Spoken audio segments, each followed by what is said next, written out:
미 해군 5함대 분석관의 보고에 작전실이 발칵 뒤집혔습니다. 한국 선박 피격 건수가 0건입니다. 단 한 척도 안 맞았어요. 토마호크 한 발 21억 원, 수백 발을 쏟아부었습니다. 60곳을 폭격했습니다. 그래도 홍해는 뚫리지 않았습니다. 중국 배가 맞았습니다. 일본 배가 맞았습니다. 이란의 최대 무역 파트너인 중국조차 맞았는데 한국만 연기였습니다. 그런데 CIA가 입수한 후티 반군의 극비 문서에서 더 소름 돋는 게 발견됐습니다. 적성국 리스트.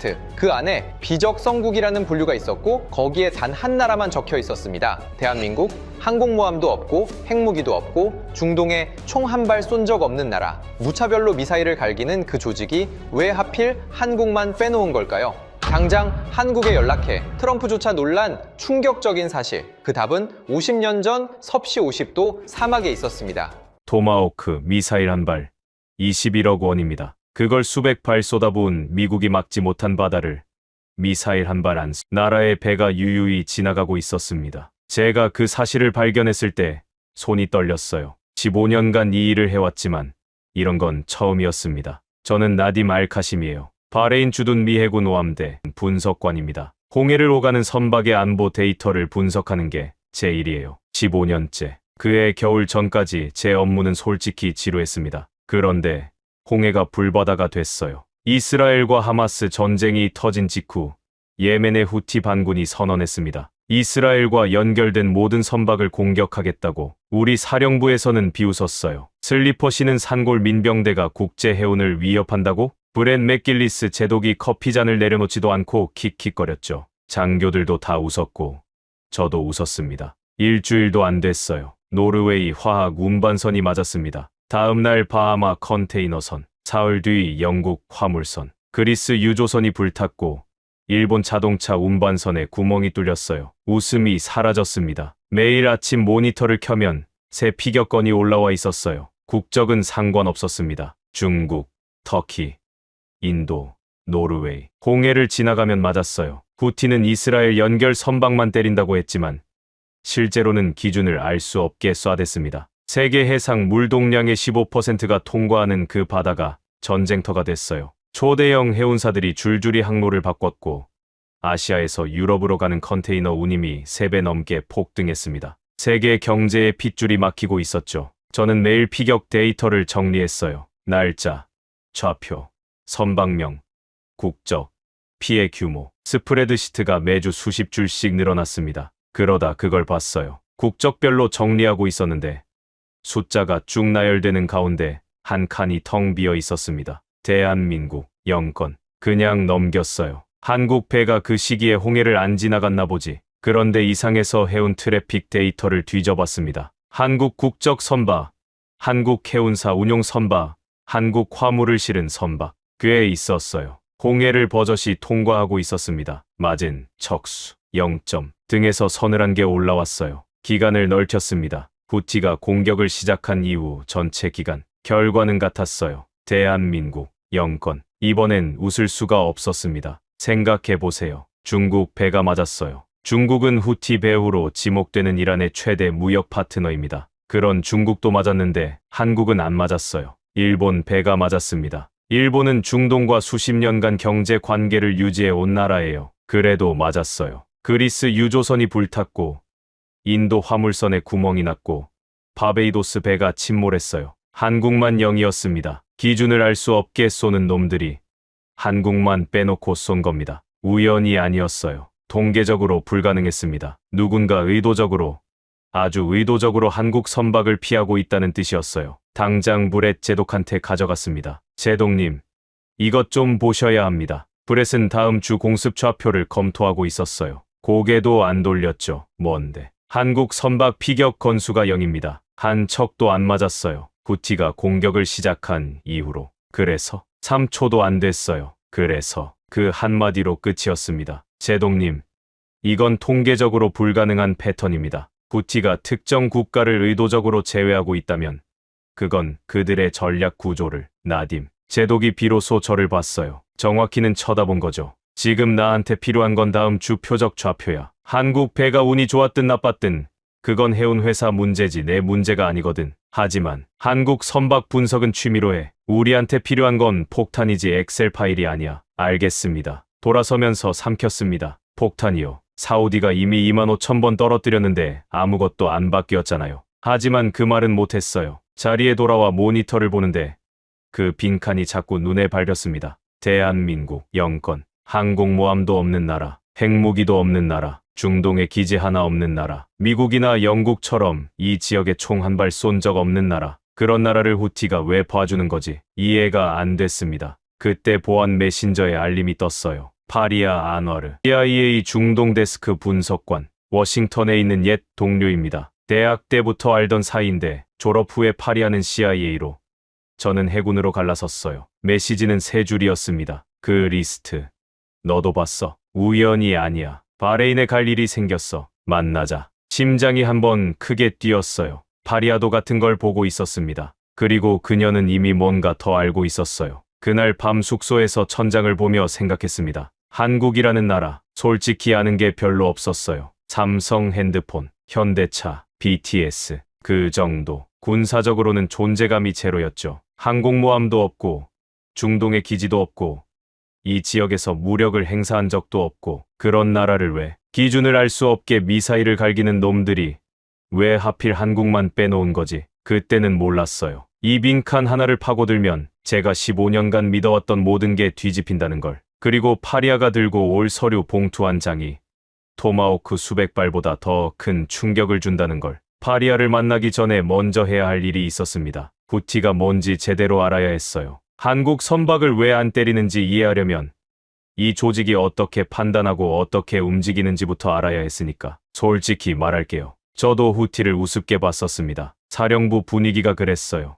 예멘 산골 민병대, 슬리퍼 부대, 이란 꼭두각시. 그게 우리가 아는 전부였죠. 그런데 자료를 파기 시작하니까 등골이 서늘해졌어요. 이 조직은 슬리퍼 부대가 아니었습니다. 생존의 교과서였어요. 시작은 한 종교학자였습니다. 후세인 바드레딘 아루티. 예멘 북부 사하다 출신 자이드파 학자예요. 사우디 돈이 쏟아지면서 와하비 계열 종교학교가 사하다에 수십 개씩 들어서자 자기 공동체의 정체성이 사라지는 걸 견딜 수 없었던 사람이에요. 그래서 청년 운동을 만들었죠. 샤바브 알무민, 믿는 청년 운동이라는 이름이었어요. 여기까지는 평범합니다. 중동에 이런 움직임은 널렸으니까. 문제는 그 다음이었어요. 미국이 이라크를 침공했습니다. 중동 전체가 들끓었죠. 후세인 아루티도 반미 구호를 외치기 시작했어요. 예멘 정부가 체포하러 갔습니다. 그가 순순히 잡혔을까요? 아니요. 사하다 산악지대에서 무장 저항을 시작했어요.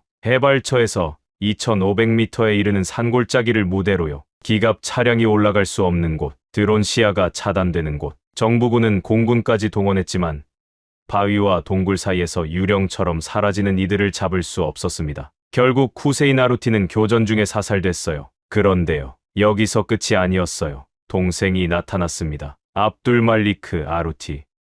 형이 사살된 날 조직을 물려받았어요. 그때 나이가 20대 중반이었습니다. 이 청년이 얼마나 무서운 인물인지 세계가 깨닫는 데는 10년이 걸렸어요. 그가 한 일을 나열해 볼게요. 예멘 정부와 6차례 전면전을 치렀습니다. 6번이에요. 매번 정부군이 공군 폭격, 지상군 투입, 보급, 봉쇄까지 총동원했는데 매번 살아남았어요. 공습을 받으면 분산하고, 분산한 뒤 재집결하고, 재집결해서 반격하는 패턴을 실전에서 완성했습니다. 그리고 아랍의 봄이 왔어요. 예멘 대통령이 축출되고 권력의 공백이 생기자 후티는 수도 사나를 먹었습니다. 무혈 입성이었어요. 한 발도 안 쏘고 수도를 접수한 겁니다. 사우디아라비아가 발작했죠. 작전명 결정적 폭풍. 사우디 국왕의 서명 하나로 역사상 가장 강력한 아랍 연합군이 예멘 상공에 쏟아졌어요. 사우디아라비아, 아랍에미리트, 바레인,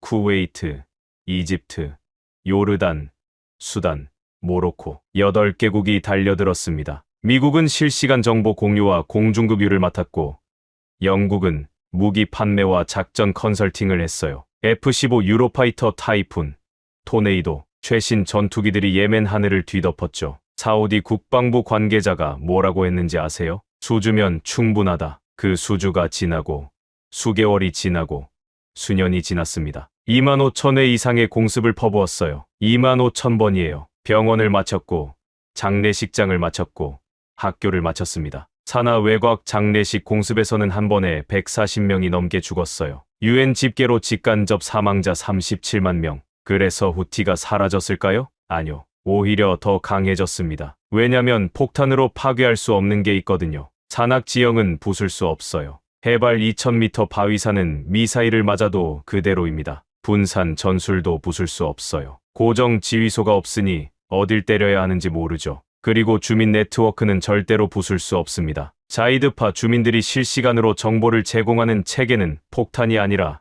신뢰로 만들어진 거니까요. 공습, 분산, 재집결, 공습, 분산, 재집결. 이 사이클을 10년 넘게 반복하면서 후티는 살아있는 전쟁 교과서가 됐습니다. 그리고 결정적인 한 방이 왔어요. 드론 18기와 순항미사일 7기, 레이더 저공 회피 비행으로 사우디 방공망을 뚫었습니다. 목표는 세계 최대 석유 처리 시설 아람코 아브카이크. 사우디 원유의 절반을 처리하는 곳이에요. 하루 570만 배럴.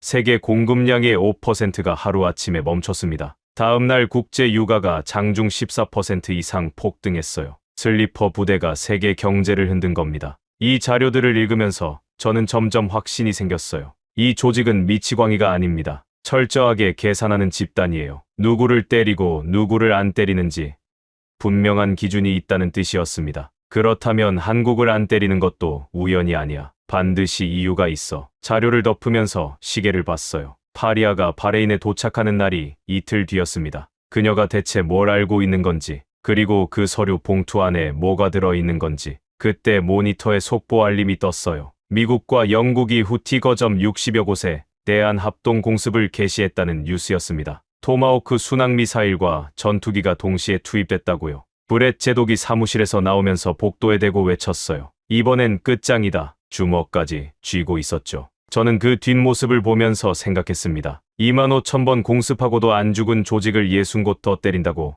뭐가 달라질까? 하지만 그 말은 역시 삼켰어요. 브렛 제독의 확신은 48시간 만에 무너졌습니다. 60여 곳을 때렸어요. 토마호크 순항미사일, 전투기 폭격, 해상 발사까지. 이번에야말로 끝장이라고 했죠. 48시간 후 후티가 미사일을 또 쏘았습니다. 사령부가 조용해졌어요. 아무도 말이 없었습니다. 브렛 제독도 커피잔만 만지작거렸죠. 저는 그 침묵 속에서 오히려 명확해지는 게 있었어요. 이 조직은 폭격으로 안 죽습니다. 그건 이미 증명된 사실이에요. 그렇다면 질문을 바꿔야 했습니다. 이들을 없앨 수 없다면 이들이 어떻게 판단하는지를 알아야 해요. 누구를 적으로 보고 누구를 적으로 보지 않는지. 그 기준을 이해하는 게 폭탄보다 중요했습니다. 그래서 저는 압둘 말리크 아루티라는 인물을 더 깊이 파고들었어요. 형이 죽고 조직을 물려받았을 때 이 청년에게는 아무것도 없었습니다. 정규군도 없고 첨단 무기도 없고 국제적 동맹도 없었어요. 가진 건 산악지대와 주민들의 충성심뿐이었죠. 그런데 이 사람이 한 일들을 시간순으로 정리하면 소름이 돋아요. 형 사살 직후 조직을 수습했습니다. 와해될 수 있는 순간이었는데 오히려 결속력이 강해졌어요. 왜냐면 형의 죽음이 순교가 됐으니까. 분노와 충성이 결합되면 그건 폭탄보다 강합니다. 그 다음 예멘 정부와 6차례 전면전을 벌였어요. 매번 졌다고요?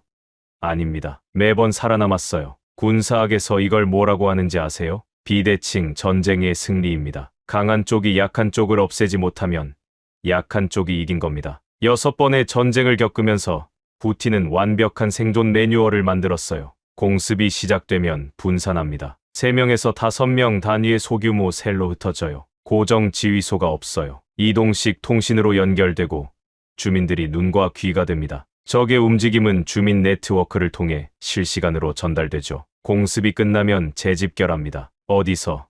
산악지대의 수천 개 동굴과 계곡에서. 위성으로도 다 볼 수 없는 곳들이에요. 전투원이 민간인 복장을 해요. 구별이 안 됩니다. 슬리퍼를 신고 염소를 몰던 목동이 30분 뒤에는 대전차 미사일을 쏘고 다시 30분 뒤에는 목동으로 돌아가요. 어느 쪽이 진짜인지 알 수 없죠. 이게 왜 무서운 줄 아세요? 폭탄으로 파괴할 수가 없어서예요. 건물은 부술 수 있어요. 차량은 부술 수 있고 활주로도 부술 수 있죠. 하지만 사람들의 머릿속에 있는 네트워크를 어떻게 폭격합니까? 산마루에서 불을 피워 신호를 보내는 할아버지를 어떻게 식별합니까? 밤에 이웃집에 음식을 나르는 아줌마가 정보원인지 아닌지 어떻게 합니까? 이 구조를 이해하는 순간 저는 확신했어요. 25,000번을 더 때려도 소용없습니다. 25만 번을 때려도 마찬가지예요. 그리고 아랍의 봄이 왔죠. 살레 대통령이 쫓겨나고 새 대통령 하디는 힘이 없었어요. 권력의 공백이 생겼습니다. 후티는 그 틈을 놓치지 않았어요.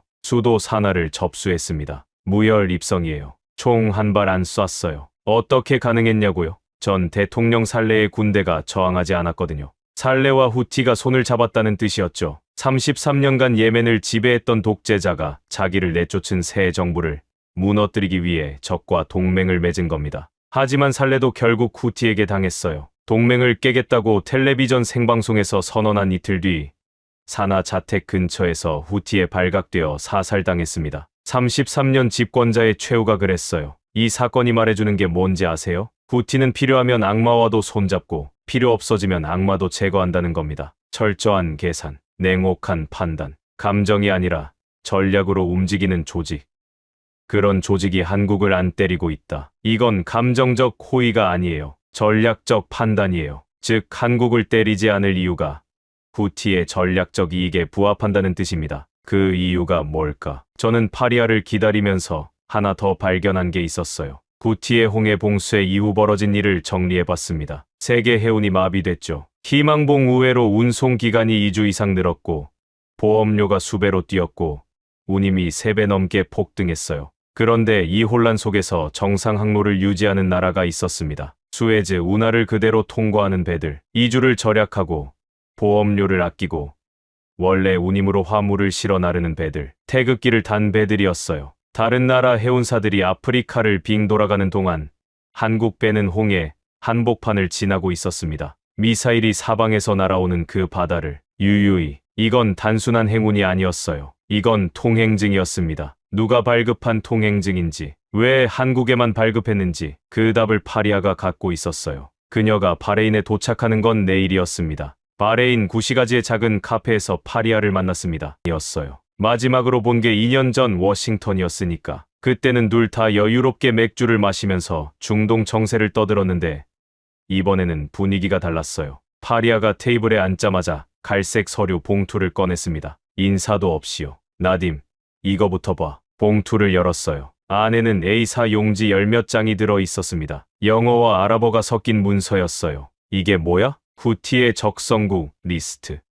심장이 한번 크게 뛰었습니다. 적성국 리스트라고? 이걸 어디서 구했어? 출처는 말할 수 없어. 하지만 정확해. 문서를 읽기 시작했어요. 첫 페이지에 국가명이 나열되어 있었습니다. 적성국, 즉 후티가 적으로 분류한 나라들이에요. 미국, 영국, 이스라엘, 사우디아라비아, 아랍에미리트, 바레인, 프랑스. 예상대로였죠. 폭격에 참여했거나 무기를 팔았거나 연합군을 지원한 나라들이에요. 두 번째 카테고리가 있었어요. 준적성국. 직접 폭격은 안 했지만 연합군 편에 선 나라들. 이집트, 요르단, 수단, 모로코 등이 있었습니다. 세 번째 카테고리. 중립국. 여기에는 중국, 인도, 러시아 같은 나라들이 있었어요. 그런데 네 번째 카테고리가 있었습니다. 비적성국. 비적성국이라는 분류를 보는 순간 눈이 커졌어요. 적이 아닌 나라를 따로 분류해 놨다는 거잖아요. 거기에 이름이 딱 하나 있었습니다. 대한민국. 파리아. 한국이 비적성국이야? 단독으로? 왜? 파리아가 커피를 한 모금 마시고 나를 봤어요. 그게 내가 너한테 묻고 싶은 거야. 뭐, 나는 이 리스트를 입수했어. 한국이 제외돼 있다는 것도 확인했고, 그런데 왜 제외됐는지는 모르겠어. CIA 데이터베이스를 다 뒤져봤는데 한국이 후티와 비밀 접촉한 기록은 없어. 무기 거래도 없고 자금 지원도 없고 정치적 미략도 없어. 그럼 뭐가 있는데? 없어. 아무것도. 그게 이상한 거야. 파리아가 몸을 앞으로 기울였어요. 보통 적성국 리스트에서 빠지려면 뭔가를 줘야 해. 돈이든 무기든 정치적 지지든. 그런데 한국은 후티에게 아무것도 안 줬어. 근데도 빠져 있어. 이건 CIA 역사에서 본 적 없는 패턴이야. 저는 문서를 다시 들여다봤어요. 비적성국, 대한민국. 혹시 이란 때문은 아닐까? 이란이 후티 배우잖아. 한국이 이란과 뭔가 거래를. 아니, 이란 라인은 다 확인했어. 한국은 이란과 특별한 관계가 없어. 오히려 미국 제재 때문에 이란과 거리를 두는 입장이야. 그럼 대체 뭐야? 파리아가 잠시 뜸을 들이더니 말했어요. 나딤, 질문을 바꿔봐. 뭘? 한국이 후티에게 뭘 줬는지 묻지 마. 한국이 중동에서 뭘 안 했는지 물어봐. 안 한 게 뭔데? 한국은 중동에서 무기를 판 적이 없어. 잠깐. 저는 커피잔을 내려놨어요. 한 번도. 미국이 사우디에 F-15를 팔고, 영국이 유로파이터를 팔고, 프랑스가 라파를 팔 때, 한국은 뭘 했는지 알아? 뭘 했는데? 도로를 깔았어. 병원을 지었어. 항만을 만들었어. 도시를 통째로 설계했어. 파리아가 서류 봉투에서 다른 문서를 꺼냈어요. 이건 내가 따로 조사한 거야. 한국 기업들의 중동 진출 역사. 문서에는 연도별로 한국 기업들이 중동에서 수행한 프로젝트가 나열되어 있었어요. 사우디, UAE, 쿠웨이트, 카타르, 이라크, 오만, 건설, 인프라, 플랜트, 의료, 교육, 무기가 단 한 건도 없었습니다. 나딤, 생각해봐. 중동에서 수십 년간 활동하면서 무기를 한 번도 안 판 경제 대국이 어디 있어? 미국? 아니지. 영국?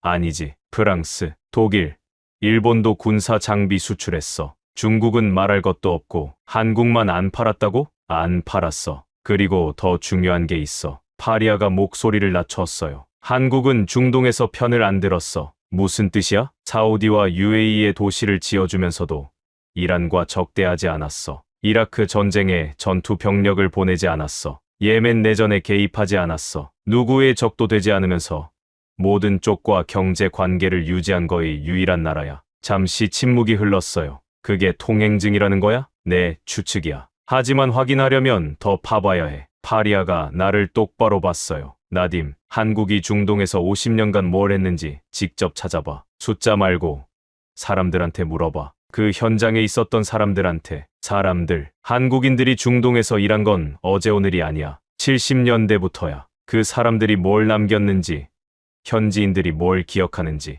그게 진짜 답이야. 파리아가 마지막으로 한마디를 덧붙였어요. 그리고 브렛 제독한테는 말하지 마. 왜? 그 사람은 이해 못해. 폭탄이 아닌 것의 가치를. 카페를 나오면서 파리아가 건넨 문서들을 다시 들여다봤습니다. 비적성국, 대한민국, 무기를 안 팔았고, 전쟁에 안 끼어들었고, 편을 안 들었다. 그것만으로 미사일이 사방에서 날아오는 바다를 무사히 지나갈 수 있다고? 솔직히 반신반의였어요. 하지만 파리아 말대로 현장에 있었던 사람을 찾아야 했습니다. 생각보다 가까운 데 있었어요. 제가 바레인에서 가끔 이용하는 택시기사 유세프, 예멘 출신이에요. 그 사람이 옛날에 사우디 건설 현장에서 일했다는 얘기를 들은 적이 있었거든요. 한국 건설 현장에서요. 유세프를 만난 건 다음 날 오후였습니다. 평소처럼 택시를 불렀어요. 유세프는 60대 초반의 예멘 사람이에요. 바레인에 정착한 지 20년 넘었지만 고향 얘기를 할 때면 항상 눈이 젖어요. 택시에 타자마자 물었습니다.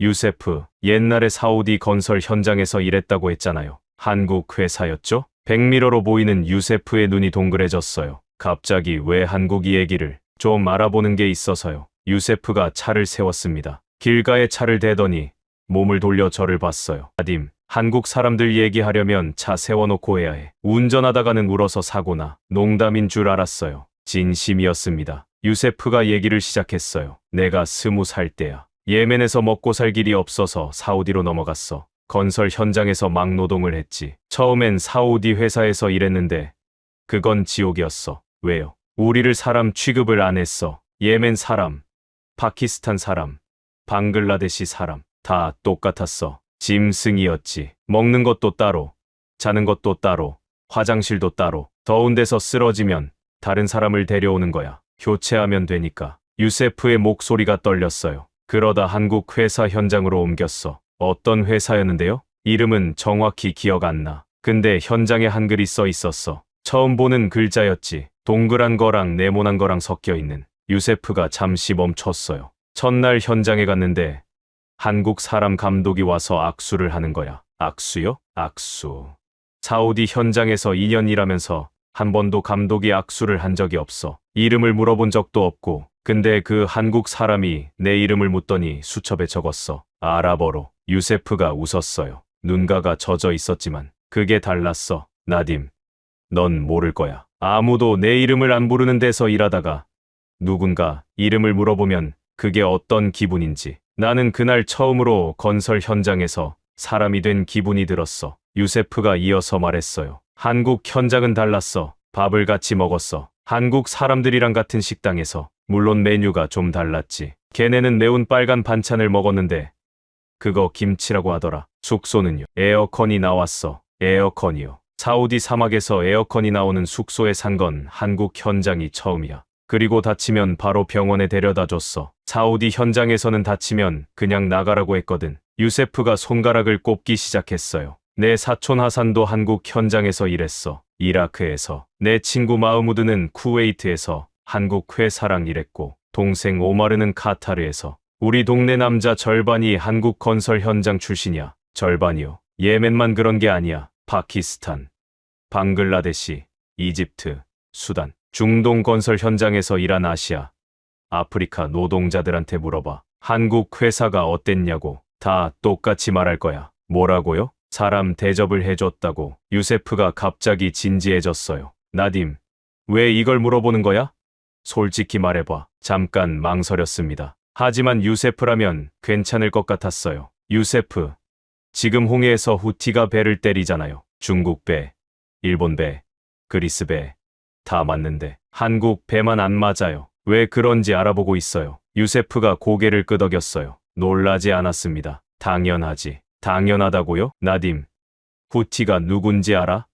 예멘 사람이야. 우리 동네 사람들이야. 내 고향, 옆 산골 사람들이라고. 유세프가 차밖을 바라보며 말했어요. 그 사람들 아버지 세대가 한국 건설 현장에서 일했어. 한국 사람들이 지은 도로를 걸었고, 한국 사람들이 만든 건물에서 살았어. 잠깐 멈추더니 이어갔어요. 그리고 한국 사람들이 지은 병원이 예멘에도 있었어. 사나에. 지금은 후티가 쓰고 있지. 심장이 멈추는 줄 알았어요. 뭐라고요? 한국 사람들이 세운 병원이야. 수술실도 있고 입원실도 있는. 내전이 터지고 사우디 폭격이 시작됐을 때 다른 외국 시설은 다 문 닫았어. 한국 병원도 사람들은 떠났지만 건물은 남았지. 후티가 그걸 접수해서 지금도 부상자들을 치료하고 있어. 유세프가 저를 똑바로 봤어요. 나딤, 내 나라가 예멘에 뭘 줬는지 알아? 폭탄을 줬어. 사우디가 쏟아부은 폭탄에 메이드 인 USA가 찍혀 있었다고. 그런데 한국이 뭘 줬는지 알아?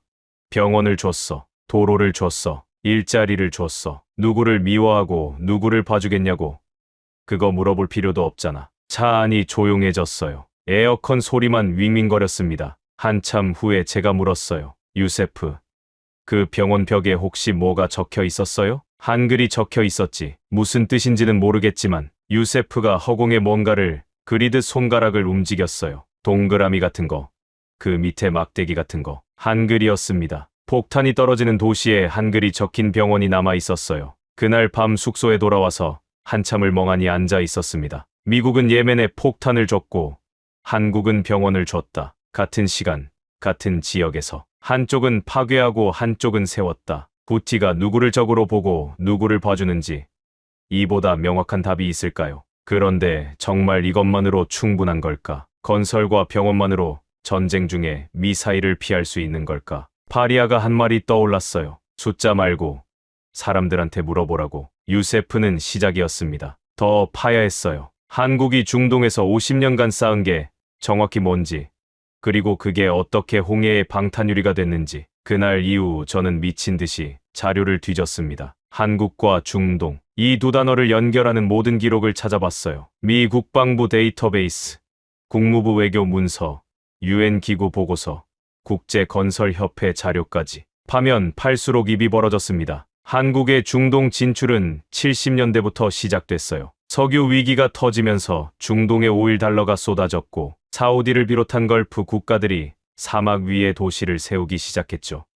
그때 한국 건설 노동자들이 갔습니다. 아무도 안 가려던 곳에요. 섭씨 50도가 넘는 사막, 물도 없고 전기도 없는 허허벌판. 유럽 기업들은 설계만 하고 직접 안 왔어요. 더워서. 일본 기업들은 관리자만 보냈고요. 미국 기업들은 조건이 안 맞으면 아예 입찰을 안 했어요. 한국은 갔습니다. 맨손으로요. 20대 청년들이 비행기를 타고 사막에 내렸어요. 포클레인을 몰고 도로를 깔았고 크레인을 세워 빌딩을 올렸고 파이프를 묻어 상하수도를 만들었어요. 새벽 4시에 일어나서 밤 10시까지 일했습니다. 돈 때문이었냐고요? 물론 그것도 있었죠. 한국은 가난했으니까. 하지만 자료를 보면 그것만은 아니었어요. 한국 기업들은 현지 노동자들을 대량으로 고용했습니다. 예멘, 파키스탄, 방글라데시, 이집트, 수단에서 온 사람들, 유세프 같은 사람들이에요. 그리고 기술을 가르쳤어요. 용접, 배관, 전기 시공, 중장비 운전. 한국 현장에서 일한 노동자들이 나중에 다른 건설 현장에서 기술자로 대우받았다는 기록이 수두룩했습니다. 한국인들이 중동에 남긴 건 건물만이 아니었어요. 사람을 남긴 겁니다. 기술을 가진 사람들을. 그런데 진짜 소름 돋는 건 따로 있었어요. 같은 시기, 같은 지역에서 다른 나라들이 뭘 했는지 비교해 봤습니다. 미국, 사우디에 F-15 전투기를 팔았습니다. 패트리어트 미사일 시스템을 팔았어요. 군사 고문단을 파견했고 합동 훈련을 했죠. 영국, 유로파이터 타이푼을 팔았습니다. 토네이도 전투기를 팔았어요. 작전 컨설팅이라는 이름으로 전쟁을 도왔죠. 프랑스, 라팔 전투기, 잠수함, 무장 헬기를 팔았습니다. 독일, 레오파드 전차 부품을 팔았어요. 이 나라들은 중동에 무기를 팔았습니다. 그 무기로 중동 사람들이 서로를 죽였어요. 한국은요? 도로를 깔았습니다. 항만을 지었어요. 발전소를 세웠고 병원을 만들었고 학교를 설계했어요. 이게 50년 동안 쌓인 겁니다. 한쪽은 파괴의 도구를 팔았고 한쪽은 건설의 도구를 들었어요. 그 차이가 지금 홍해에서 드러나고 있었습니다. 제가 더 충격받은 건 외교적 포지션이었어요. 한국은 사우디의 도시를 지어주면서도 이란과 적대하지 않았어요. UAE에 원전을 수출하면서도 이란을 자극하는 발언을 하지 않았죠. 이라크 전쟁 때 한국군이 갔지만 전투 병력이 아니라 재건 부대였어요. 총을 쏘러 간 게 아니라 학교를 지으러 간 거예요. 예멘 내전에도 한국은 한 발도 안 쐈습니다. 사우디 편도 안 들었고 후티 편도 안 들었어요. 대신 인도적 지원을 했어요. 식량, 의약품, 의료 장비, 누구의 적도 되지 않았습니다. 이게 얼마나 어려운 일인지 아세요? 중동에서 한쪽과 거래하면 반대쪽이 적으로 돌아서요. 사우디와 친하면 이란이 싫어하고 이란과 대화하면 사우디가 싫어하죠. 미국은 사우디와 이스라엘 편이에요. 러시아는 이란과 시리아 편이고요. 그 촘촘한 적대 관계 속에서 50년간 아무 편도 안 들고 모든 쪽과 경제 관계를 유지한 나라. 전 세계에서 한국밖에 없었습니다. 자료를 덮고 의자에 기대 앉았어요. 후티 입장에서 생각해 봤습니다. 당신 가족이 사는 마을에 폭탄이 떨어져요. 파편을 주워보니 메이드 인 USA가 찍혀 있어요. 영국제 유도 장치가 달려 있어요. 프랑스제 기폭 장치가 들어 있어요. 그런데 부상당한 가족을 데려간 병원 벽에는 한글이 적혀 있어요. 한국 사람들이 세운 병원이에요. 한국 의사들이 가르친 현지 의료진이 수술을 해요. 누구를 미워하겠습니까? 누구의 배를 쏘고 누구의 배를 안 쏘겠습니까? 50년간 총 대신 포클레인을 든 나라, 무기 대신 청진기를 가져간 나라, 편을 들지 않고 적을 만들지 않고 묵묵히 짓기만 한 나라. 그게 방탄유리가 된 겁니다. 미사일이 사방에서 날아오는 바다에서 한국 배만 무사히 지나갈 수 있는 50년짜리 방탄유리. 이걸 보고서로 써야 했어요. 브렛 제독이 읽어야 했습니다. 사령부 전체가 알아야 했어요. 폭탄만이 답이 아니라는 걸. 컴퓨터를 켜고 보고서를 쓰기 시작했습니다. 제목을 뭐라고 할까 고민하다가 이렇게 적었어요. 홍해 선박 피격 패턴 분석. 대한민국 예외 사례 연구. 키보드를 두드리는 손에 힘이 들어갔어요. 이 보고서가 브렛 제독의 책상까지 갈 수 있을지, 간다 해도 읽기는 할지, 그건 아직 모르는 일이었습니다. 보고서를 쓰는데 3일이 걸렸습니다. 밤마다 숙소에서 자료를 정리했어요. 낮에는 원래 업무를 하고 밤에는 한국 보고서를 썼습니다. 파리아가 준 적성국 리스트, 유세프의 증언, 한국 기업들의 중동 프로젝트 이력, 무기 수출 비교 데이터. 이 모든 걸 하나의 논리로 엮었어요. 핵심 결론은 이거였습니다. 후티의 한국 선박 비공격은 우연이 아니라 의도적 전략이며 그 배경에는 한국이 50년간 중동에서 구축한 비군사적 신뢰 관계가 있다. 이는 군사력만으로는 달성할 수 없는 안보 자산이며 미국의 중동 전략에 중대한 시사점을 제공한다. 거창하죠. 하지만 사실이었어요. 보고서를 들고 브렛 제독을 찾아갔습니다. 제독님, 한국 선박 분석 보고서를 완성했습니다. 브렛이 서류 더미 뒤에서 고개를 들었어요. 그거 아직도 하고 있었어. 읽어 봐주십시오. 보고서를 책상에 올려놨습니다. 브렛이 첫 페이지를 펼쳤어요. 3초 만에 덮었습니다. 나딤, 이거 몇 장이야? 27장입니다. 27장. 지금 내가 27장짜리 한국 선박 리포트를 읽을 시간이 있을 것 같아? 제독님, 결론만이라도 결론은 뭔데? 한국이 중동에서 50년간 군사적 개입을 하지 않고 건설과 의료만으로 관계를 맺어온 결과 후티가 한국을 비적성국으로 분류하고 선박 공격에서 제외하고 있습니다. 이건 미국의 중동 전략에 잠깐 브렛이 손을 들었어요. 한국이 병원을 지어서 후티가 안 때린다. 단순화하면 그렇습니다만 50년간의 누적된 나딤, 제독의 목소리가 차가워졌어요. 지금 홍해에서 매일 미사일이 날아오고 있어.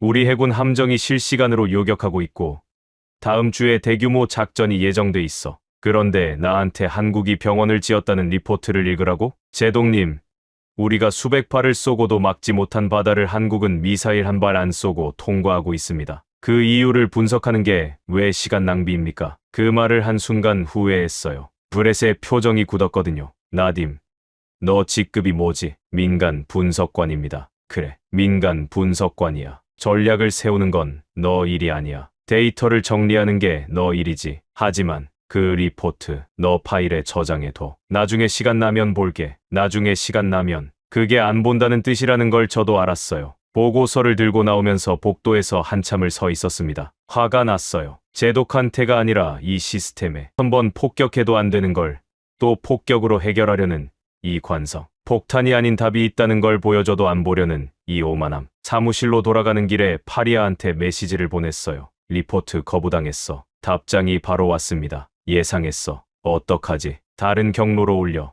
다른 경로? 국방부의 민간 자문위원회가 있잖아. 거기 한번 넣어봐. 국방부 민간 자문위원회. 군 외부의 전문가들이 국방 정책에 의견을 내는 채널이에요. 군 지휘 체계를 우회하는 거죠. 제독의 머리를 넘어서 직접 워싱턴에 보고서를 보내는 셈이에요. 이게 발각되면 제 경력은 끝이었습니다. 파리아, 이거 알면 나 잘려. 안 하면 나딤, 너 15년간 이 일 하면서 뭘 배웠어? 옳은 보고서가 읽히지 않으면 옳은 경로를 찾는 수밖에 없어. 맞는 말이었어요. 하지만 쉬운 결정은 아니었습니다. 그날 밤 숙소에서 보고서를 다시 펼쳤어요. 27장, 3일 밤의 작업.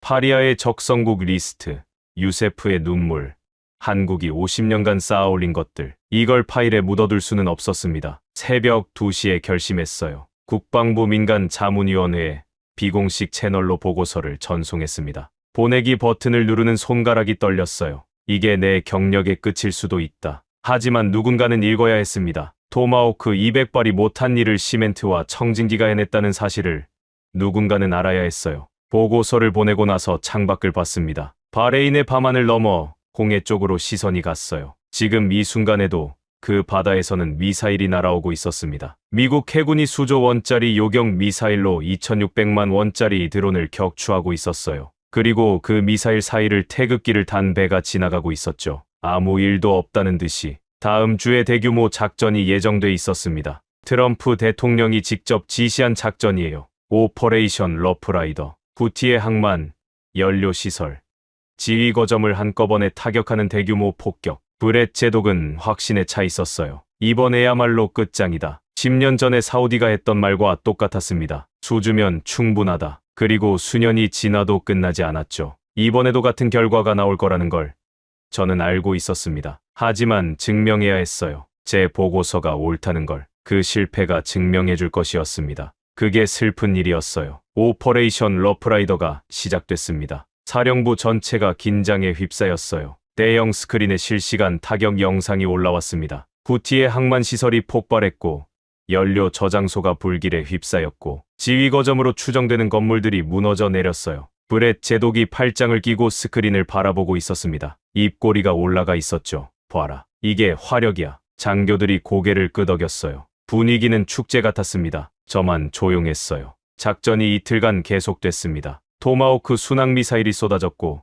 전투기가 폭탄을 투하했어요. 후티 거점이라고 표시된 곳은 거의 다 불이 붙었습니다. 이틀째 밤, 브렛 제독이 사령부 직원들을 모아놓고 말했어요. 신사숙녀 여러분, 우리가 해냈습니다. 박수가 터졌어요. 저는 박수를 치지 않았습니다. 72시간만 기다려보자. 속으로 그렇게 생각했어요. 72시간 후, 후티가 미사일을 쐈습니다. 홍해를 지나가던 화물선 한 척이 피격됐어요. 그리스 국적이었습니다. 사령부가 얼어붙었어요. 뭐? 어떻게? 브렛 제독의 얼굴에서 혈기가 빠졌습니다. 항만을 부쉈잖아. 연료 시설을 태웠잖아. 지휘 거점을 날렸잖아. 그런데 어떻게 또 쏠 수 있는 거야? 답은 간단했어요. 제가 보고서에 썼던 그대로였습니다. 고정 지휘소가 없는 조직을 어떻게 폭격합니까? 건물을 부수면 산으로 올라가요. 항만을 부수면 해안 동굴에서 발사해요. 연료 시설을 태우면 이란에서 새로 들어와요. 분산, 은폐, 재집결. 10년 넘게 다듬어온 생존 시스템이에요. 토마호크로 부술 수 있는 게 아닙니다. 그 주에만 후티는 미사일 3발을 더 쐈어요. 홍해 봉쇄는 전혀 풀리지 않았습니다. 사령부 복도에서 장교들이 수군거렸어요. 말이 안 돼. 그 정도 때렸으면 지하 시설이 있나 봐. 이란이 실시간으로 보급하는 거 아닌가? 아무도 정답을 말하지 못했습니다. 폭격으로는 안 된다. 이 조직은 폭탄으로 죽일 수 없다. 하지만 그 말을 대놓고 하는 사람은 없었어요. 그 주 금요일이었습니다. 저는 퇴근 후 숙소에서 텔레비전을 보고 있었어요. 해운 뉴스 전문 채널이었습니다. 앵커가 심각한 표정으로 말하고 있었죠. 홍해 위기가 장기화되면서 글로벌 해운업계의 손실이 누적되고 있습니다. 주요 해운사들이 희망봉 우회 항로를 유지하면서 운송 비용이 급증하고 있으며 화면에 세계 지도가 떴어요. 홍해를 피해 아프리카 남단을 빙 돌아가는 빨간 점선이 그려져 있었습니다. 그런데 그 빨간 점선 사이로 파란 점선 하나가 홍해를 관통하고 있었어요. 앵커가 말했습니다. 주목할 점은 일부 한국 해운사들이 여전히 수에즈 운하를 경유하는 정상 항로를 유지하고 있다는 것입니다. 업계에서는 한국 선박이 후티의 공격 대상에서 제외된 것으로 보고 있으며 텔레비전 화면을 멍하니 바라봤어요. 적이 있었습니다. 제가 엑셀에서 발견한 그 빈칸이 텔레비전 뉴스에 파란 점선으로 떠 있었어요. 다른 나라 배들은 2주를 돌아가고 있었습니다. 보험료를 수배로 내고 운임을 3배로 올리고 납기를 맞추지 못해 위약금을 물고 있었어요. 한국 배는 원래 항로를 그대로 가고 있었습니다. 홍해, 한복판을, 미사일이 날아오는 그 바다를 아무 일도 없다는 듯이 항공모함 11척을 가진 미국이 수조 원을 들이붓고도 뚫지 못한 봉쇄를 항공모함 한 척도 없는 나라의 배가 유유히 통과하고 있었습니다. 토마호크 한 발에 21억 원이에요. 수백 발을 쏟아부었습니다. 한국이 중동에서 50년간 들인 비용은 그보다 적을 수도 있어요. 하지만 그 돈은 폭탄이 아니라 시멘트에 들어갔고 미사일이 아니라 포클레인에 들어갔고 전투기가 아니라 병원에 들어갔어요. 그리고 지금 그 투자의 이자가 돌아오고 있었습니다. 전쟁이라는 최악의 상황에서 가장 안전한 통행증이라는 형태로 텔레비전을 끄고 한참을 앉아 있었습니다. 다음 주 월요일에 출근하면 브렛 제독의 표정이 어떨지 뻔했어요. 작전이 실패했으니까 더 세게 때리자고 하겠죠. 더 많은 토마호크를 쏟아붓자고 할 거예요. 그리고 태극기를 단 배는 여전히 홍해를 지나가고 있을 겁니다. 그때 휴대폰이 울렸어요. 파리아였습니다. 나딤, 민간 자문위원회에서 내 보고서를 읽었대. 심장이 멈추는 줄 알았어요. 반응이 꽤 컸대. 국방부 차관보한테까지 올라갔다고. 브렛 제독이 알면 이미 알아. 등에서 찬물이 쏟아지는 느낌이었습니다. 내일 아침에 제독이 너 부를 거야. 파리아가 잠깐 멈췄다가 말했어요. 근데 나딤, 좋은 소식이 하나 있어. 좋은 소식. 처음엔 화가 났는데 보고서를 읽었대. 27장 전부. 다음 날 아침 사령부에 들어서자마자 부관이 기다리고 있었어요. 알카심, 제독님이 부르십니다. 각오하고 갔습니다. 브렛 제독의 사무실 문을 열었어요. 제독은 창가에 서 있었습니다. 평소에 책상에 앉아 있는 사람이에요. 창가에 서 있는 건 처음 봤어요. 앉았습니다. 책상 위에 제 보고서가 펼쳐져 있었어요. 군데군데 빨간 펜으로 밑줄이 쳐져 있었습니다. 27장 전부요. 나딤, 네가 내 머리를 넘겨서 워싱턴에 보고서를 보낸 거 알고 있어. 알고 있습니다. 군 지휘 체계를 무시한 거야. 이건 징계 사유가 돼. 알고 있습니다. 알고 있으면서 왜 그랬어? 제독님이 안 읽으셨으니까요. 침묵이 흘렀어요. 5초, 10초, 길게 느껴졌습니다. 브렛이 의자를 끌어당겨 앉았어요. 보고서를 손으로 톡톡 두드렸습니다. 읽었어. 네, 2번 읽었어. 예상 못한 말이었어요. 여기 16페이지, 무기 수출 비교 테이블. 제독이 해당 페이지를 펼쳤어요. 제가 만든 표였습니다. 미국, 영국, 프랑스, 독일, 한국의 중동 수출 내역을 나란히 놓은 거예요. 미국은 전투기, 영국은 전투기, 프랑스는 전투기, 독일은 전차, 한국은 도로, 병원, 항만, 발전소. 브렛이 표를 손가락으로 짚으며 읽었어요. 목소리에 감정이 없었습니다. 그리고 23페이지 후티 적성국 리스트. 다음 페이지를 펼쳤어요. 전투기를 판 나라는 전부 적성국이야. 병원을 지은 나라만 비적성국이고. 그렇습니다. 우연일 수도 있잖아. 제동님, 통계적으로 한국만 피격이 0인 건 우연이 아닙니다. 그리고 적성국 리스트와 무기 수출국이 정확히 일치하는 것도 우연이 아닙니다. 브렛이 의자 등받이에 기대 앉았어요. 천장을 올려다봤습니다. 한참 만에 입을 열었어요. 나딤, 우리가 25,000번 폭격했어. 예. 37만 명이 죽었어. 직간접으로. 예. 그래서 뭐가 바뀌었지? 저는 대답하지 않았습니다. 대답할 필요가 없었어요. 브렛도 답을 알고 있었으니까. 아무것도 바뀌지 않았다는 걸. 러프라이더도 실패했어. 브렛이 혼잣말처럼 말했어요. 60곳을 때렸는데 72시간 만에 또 쐈어. 내가 이번엔 끝장이라고 했는데 목소리가 작아졌어요. 처음 보는 모습이었습니다. 이 사람이 자신감 아닌 다른 감정을 보인 건 제가 아는 한 처음이었어요. 한국은 미사일 한 발 안 쐈어. 예. 항공모함도 없어. 예. 중동에 기지도 없어. 예. 근데 배가 멀쩡히 지나가. 예. 우리는 수조 원을 들이붓고도 못 뚫는 바다를. 예.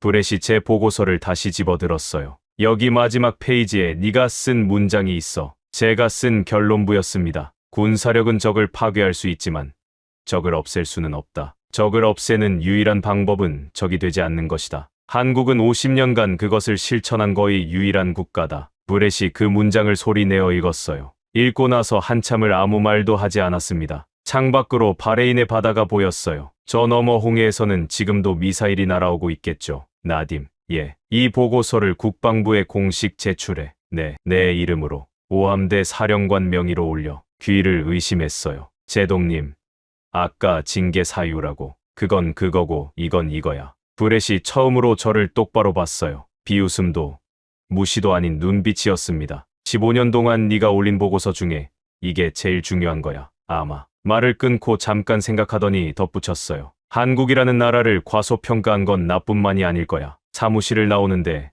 다리에 힘이 풀렸어요. 복도 벽에 기대어 서서 숨을 고르는데 한 가지 생각이 머리를 떠나지 않았습니다. 25,000번의 폭격, 수조 원의 미사일, 37만 명의 죽음, 그리고 아무것도 바뀌지 않은 10년. 한국은 같은 시간 동안 도로를 깔고 병원을 짓고 사람 이름을 수첩에 적었습니다. 어떤 게 진짜 안 보였을까? 그 답은 지금 홍해 위에 떠 있었어요. 태극기를 달고 유유히 수에즈를 통과하는 컨테이너선의 형태로. 보고서가 워싱턴에 올라간 후 한 달이 지났습니다. 반응은 예상대로 갈렸어요. 한쪽에서는 흥미로운 분석이라고 했고 다른 쪽에서는 한가한 소리라고 했습니다. 폭격을 더 해야 한다는 쪽과 전략을 재검토해야 한다는 쪽이 맞섰어요. 하지만 확실한 건 하나 있었습니다. 홍해 봉쇄는 풀리지 않았어요. 러프라이더 이후에도 후티는 계속 쐈습니다. 미국은 계속 요격했고요. 토마호크 한 발 21억 원, 요격 미사일 한 발은 그보다 더 비싸요. 후티의 드론 1기는 2,600만 원이에요. 21억으로 2,600만 원짜리를 잡는 전쟁.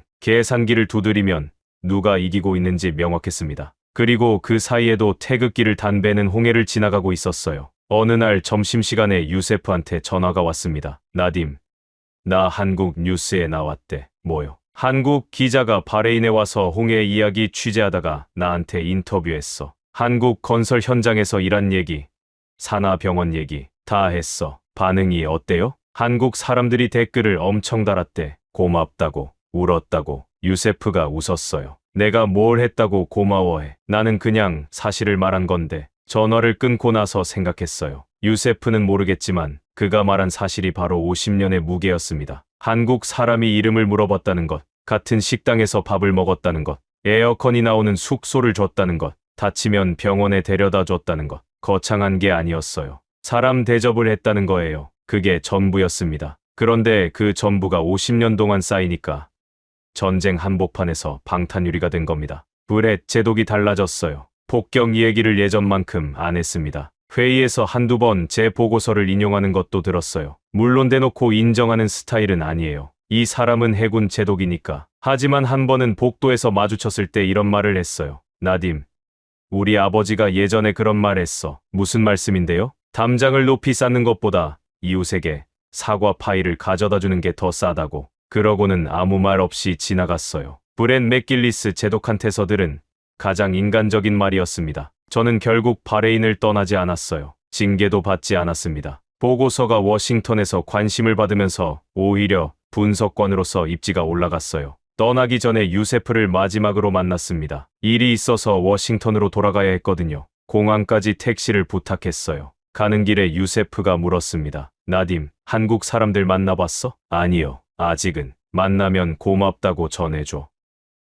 뭐려? 우리 형 살려줘서. 유세프가 잠깐 말을 멈췄어요. 산하병원 있잖아. 한국 사람들이 세운 거. 내전이 터지고 폭격이 시작됐을 때 형이 파편에 맞았어. 다리를 크게 다쳤는데 갈 데가 없었어. 병원이란 병원은 다 부서졌으니까. 그래서요? 한국 병원이 남아 있었어. 사람들은 다 떠났지만 건물이 남아 있었지. 구티가 그걸 접수해서 부상자를 치료했어. 한국 사람들이 놓고 간 의료 장비가 아직 있었거든. 수술대, 소독기, 엑스레이 기계. 현지 의사가 그 장비로 형 다리를 살렸어. 유세프가 저를 백미러로 봤어요. 건물 벽에 한글이 적혀 있었대. 형이 퇴원할 때 그 글자를 사진 찍었어. 무슨 뜻인지도 모르면서 뭐라고 적혀 있었는데요? 나중에 한국 사람한테 물어봤더니 안전제일이래. 안전제일. 유세프가 웃었어요. 안전제일. 폭탄이 떨어지는 도시에서 참 이상한 말이지. 근데 그 말이 적힌 병원이 내 형을 살린 거야. 공항에 도착했습니다. 차에서 내리면서 유세프가 제 손을 잡았어요. 나딤, 한국 사람들은 우리한테 총을 안 가져왔어. 포클레인을 가져왔고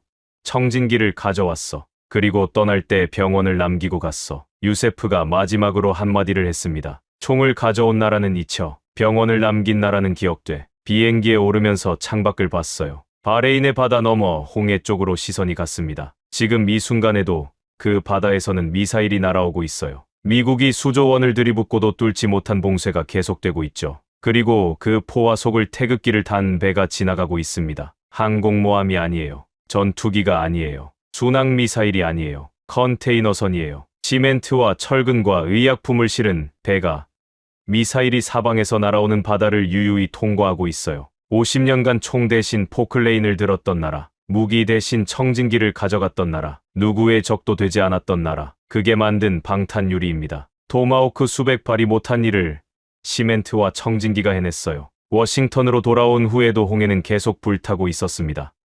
구티는 멈추지 않았어요. 미국도 멈추지 않았고요. 폭격과 미사일이 오가는 사이 세계 해운비는 계속 올랐고 기업들은 비용을 소비자한테 전가했고 물가가 뛰었습니다. 아무도 이기지 못하는 전쟁이었어요. 아니, 한쪽은 이기고 있었습니다. 한국 해운사들의 실적이 좋아졌다는 뉴스를 봤어요. 다른 나라 배들이 희망봉으로 이주를 돌아가는 동안 한국 배는 수에즈를 그대로 통과하니까요. 운송시간, 보험료, 연료비 전부 절약이에요. 경쟁사들이 돌아가는 동안 한국 배는 직진했습니다. 전쟁이 만든 역설이었어요. 폭탄을 가장 많이 가진 나라가 가장 고전하고 폭탄을 하나도 안 가진 나라가 가장 안전한 항로를 독점하고 있다는 국방부 안에서 제 보고서가 조금씩 돌기 시작했습니다. 물론 주류는 아니었어요. 여전히 대부분의 장성들은 폭격 강화를 주장했죠. 하지만 민간 자문위원회 쪽에서 흥미를 보이는 사람들이 있었습니다. 한국 모델을 연구하자는 목소리가 아주 작게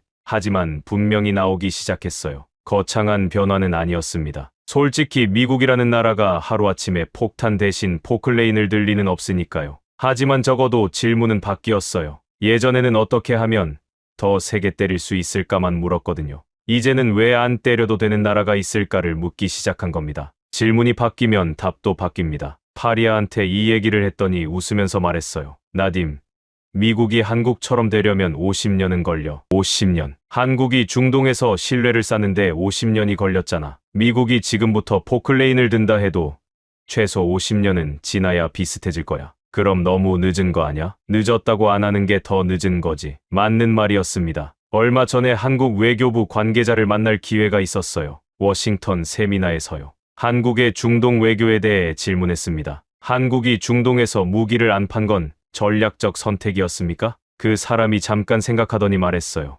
전략이라고 하기엔 거창하고요. 우리는 팔 무기가 없었어요. 없었다고요? 70년대에 한국이 뭘 수출할 수 있었겠습니까? 전투기도 없고 미사일도 없고 있는 거라곤 사람이었어요. 성실하고 끈기 있는 사람들. 그 사람들이 삽을 들고 사막에 간 거죠. 그게 결과적으로 50년의 신뢰가 된 건가요? 결과적으로 그렇게 된 거죠. 처음부터 계획한 건 아닙니다. 하지만 그 사람이 잠깐 멈추고 말했어요. 무기를 안 판 건 어쩔 수 없는 선택이었을지 몰라요. 하지만 50년 동안 한 번도 팔지 않은 건 선택이었습니다. 중간에 한국 방산 기술이 올라갔을 때 중동에 무기를 수출할 기회가 있었어요. 안 했습니다. 건설과 인프라와 의료로 쌓은 관계를 무기로 깨고 싶지 않았으니까. 그 말을 듣고 유세프가 한 말이 떠올랐어요. 총을 가져온 나라는 잊혀 병원을 남긴 나라는 기억돼. 저는 15년간 중동을 분석하면서 한 번도 한국을 주목하지 않았습니다. 군사력이 없으니까요. 항공모함도,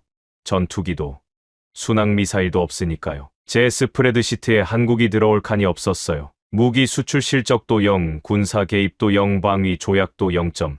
전부 0이었으니까. 그런데 진짜 중요한 0은 따로 있었습니다. 피격 0건. 미사일이 사방에서 날아오는 바다에서 한국만 맞지 않았다는 그 0점. 그 0을 만든 건 항공모함이 아니었어요. 50년간 사막에서 포클레인을 몰았던 사람들이었습니다. 폭격이 쏟아지는 도시에 병원을 남기고 간 사람들이었어요. 이름을 물어보고 수첩에 적었던 사람들이었습니다. 힘만이 세상을 지배하는 게 아니라면 대한민국이 50년간 중동에서 쌓은 그 신뢰라는 무기는 과연 얼마짜리인가? 토마호크 수백 발의 가격으로도 살 수 없는 것. 50년의 시멘트와 청진기와 악수가 만든 것. 그것이 방탄유리였습니다. 여러분, 지금까지 미 해군 분석관 나딤 알카심의 이야기를 함께 하셨습니다. 어떠셨습니까? 토마호크 미사일 한 발 21억 원. 수백 발을 쏟아붓고도 막지 못한 바다. 그 바다를 한국 선박은 미사일 한 발 안 쏘고 통과했습니다. 피격 0건. 그 숫자 뒤에는 50년이 있었습니다. 섭씨 50도 사막에서 새벽 4시에 일어나 포클레인을 몰았던 청년들.